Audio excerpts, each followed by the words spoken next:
আমি তো শখ করে কিছু ভিডিও রিল বানাই, তবে আমার যে ভিডিওগুলো কারোর উপকারে আসতে পারে সেটা জেনেই ভীষণ ভালো লাগছে। বেশ কয়েকদিন হলো মেসেঞ্জারে দেখছি কয়েকজন লিখেছেন দিদি স্কুল টিফিনের কিছু আইডিয়া শেয়ার করুন। তবে প্রথমেই বলে রাখি, আমরা সকালবেলা যে ব্রেকফাস্টটা করি সেটাই কিন্তু আমার ছেলেকে টিফিনে দেওয়ার চেষ্টা করি। যেহেতু ওর বেলায় স্কুল আর ও সকালবেলা ভাত খেয়ে যায়, তার জন্য কিন্তু আমাদের ব্রেকফাস্টের খাবারটাই ওকে টিফিনের মতো করে গুছিয়ে দিই। হ্যাঁ, তবে এক একদিন একটু এদিক ওদিক থাকে। তো আজকে চলুন আজকে একটা দারুণ হেলদি ব্রেকফাস্টের রেসিপি শেয়ার করব।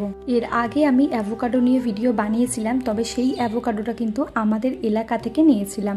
সেখানের অ্যাভোকাডোটা কিন্তু একেবারেই ভালো ছিল না। তো এইটা কিন্তু অনেক দূর থেকে এসেছে, মানে বেশ কিছুদিন হলো বাবা মা বাড়ি ফিরেছে আর ব্যাঙ্গালোর থেকে দাদা বেশ কিছু অ্যাভোকাডো পাঠিয়েছে। তো সেটা নিয়েই আজকের ব্রেকফাস্টটা বানিয়েছি। যারা আমার ভিডিও দেখেন তারা হয়তো জানেন এর আগে আমি অ্যাভোকাডো টোস্টের ভিডিও দেখিয়েছিলাম, তবে আজকে কিন্তু একেবারেই সিম্পল রেখেছি। শুধুমাত্র অ্যাভোকাডোগুলো এরকম পিস পিস করে কেটে নিয়েছি, উপরে লবণ আর বেশ কিছুটা লেবুর রস দিয়ে দিয়েছি। এটাও কিন্তু খেতে এরকম সিম্পলভাবে দারুণ লাগে।